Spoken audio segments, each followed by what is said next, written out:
First ever factory outlet మన Mukunda jewellers వారు తెలుగు నూతన సంవత్సరం ఉగాది పండుగ సందర్భంగా నక్షి మేళా జరుగుతుంది. అన్ని నక్షి జ్యువెలరీ మీద VA ఫ్లాట్ 9.99% మాత్రమే. త్వరపడండి. హాయ్, నా వైఎస్ విజయమ్మ గారు ఆస్తి పంపకాలు కరెక్ట్ గా జగన్ గా పంచుతా అని చెప్పి నేను ఆశిస్తున్నా అని చెప్పేసి కొన్ని వ్యాఖ్యలు అయితే చేశారు. ఓకే. దాని గురించి మీరు ఏం చెప్పాలనుకుంటున్నారు? వైఎస్ విజయమ్మ చెప్పినది 2009 కన్నా ముందువి. అప్పుడు వైఎస్ రాజశేఖర రెడ్డి చనిపోక ముందు వచ్చిన లోటస్ పాండ్ రాసి ఇచ్చేసాడు. ఆమెకే లోటస్ పాండ్ ఇచ్చాడు, కొన్ని ఇవ్వాల్సినవి అన్ని ఇచ్చేసాడు, పెళ్లి చేశాడు. ఆమె ఎవరినో వదిలేసి వస్తే వాళ్ళకి మళ్ళీ గ్రాండ్గా అనిల్కి ఇచ్చేసి పెళ్లి చేసి అన్ని చేశాడు. మళ్ళీ ఇంకేమన్నా ఇప్పుడు అన్ని జగన్మోహన్ రెడ్డి సంపాదించుకోండి ఆస్తులు. దీంట్లో ఆమెకేం భాగం, ఆమెకేం సంబంధం ఈ ఆస్తుల్లో? అంటే ఆమె తల్లి ఏమంటున్నా అంటే మాకు ఆస్తుల్లో మాకు వాటా కావాలంటున్నారు కదా. మరి ఆస్తుల్లో వాటా ఎంతవరకు ఇస్తారండి? ఇచ్చుకుంటే పోతే ఇంకా వాళ్ళకి పిల్లలు లేరు, జగన్మోహన్ రెడ్డికి పిల్లలు లేరా? వాళ్ళకి వద్ద ఆస్తులు 2009 మంది వైఎస్ రాజశేఖర రెడ్డి ఉన్నప్పుడు సంపాదించుకున్నాడు. ఇప్పుడు షర్మిల సంపాదించుకున్న ఆస్తులన్నీ జగన్మోహన్ రెడ్డి రాసిమంటే రాసిస్తుంది ఆమె.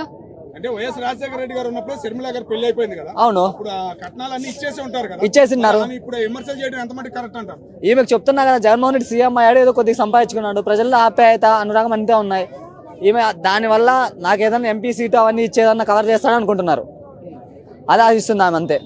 విజయమ్మ గారు నలుగురికి పంచాలంటారు, పంచుతారంటారు. నలుగురికి ఏం సంబంధం? జగన్మోహన్ రెడ్డి సంపాదించుకుని జగన్మోహన్ రెడ్డి పిల్లలకు పంచుతారు, కానీ అల్లుడికి కోడలికి ఎందుకు ఇస్తారు? ఏదో గిఫ్ట్గా వేయాలనుకుంటే ఒక కార్ ఇస్తారు, గోల్డ్ ఇస్తారు, అంతకు మించి అయితే మిగతావన్నీ ఎందుకు ఇస్తారు?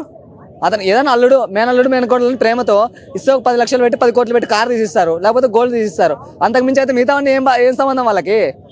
అంటే అటు బాబాయ్కి అన్యాయం చేశారు, ఇటు నాకు అన్యాయం చేశారని షర్మిల గారు అంటున్నారు. ఈమె ఇక్కడ తెలంగాణ ప్రజలకు అన్యాయం చేసి వెళ్ళింది, ప్లస్ ఏపీలో ప్రజలకు అన్యాయం చేయడానికి వెళ్ళింది. ఇక్కడ పార్టీ పెట్టి ఎంతమంది నాశనం చేసి వెళ్ళింది, పార్టీ పెట్టి నాశనం చేసి వెళ్ళింది. అది కనపడట్లేదా? జగన్మోహన్ రెడ్డిని నమ్ముకొని అక్కడే ఉంటే ఏదో ఒకటి చేసు, ఏదో ఒక 10 ఎమ్మెల్యే పదవో ఎమ్మెల్సీనో ఏదో ఒకటి ఇచ్చు. నమ్ముకోకుండా వచ్చి ఆమె ఇవ్వలేదు కాదు, ఆమె లోపల చాలా ఉన్నా. అన్నా నేను ఇల్లీగల్ చేస్తానంటే జగన్మోహన్ రెడ్డి ఒప్పుకోలేదు. నాకు ఇవి కావాలి అవి కావాలంటే ఒప్పుకోలేదు. ఎందుకంటే ప్రజలకు చేయాలని ఉన్నాడు, కానీ ఫ్యామిలీకి చేయాలని లేదు. అందుకు టోటల్ గా విజయమ్మ చేసిన విమర్శలకి జగన్మోహన్ రెడ్డి గారు మాట్లాడతారా లేదా? మాట్లాడతారు, డెఫినెట్లీ మాట్లాడతారు. ఎలా వచ్చిందంట స్పందన అయితే ఒకటే చెప్తారు, ఇది ఎలా నా అల్లుడికి కోడలకి ఏవి కావాలన్నా ఇస్తా, కానీ ఆస్తులు అయితే భాగం ఇవ్వను అంటాడు.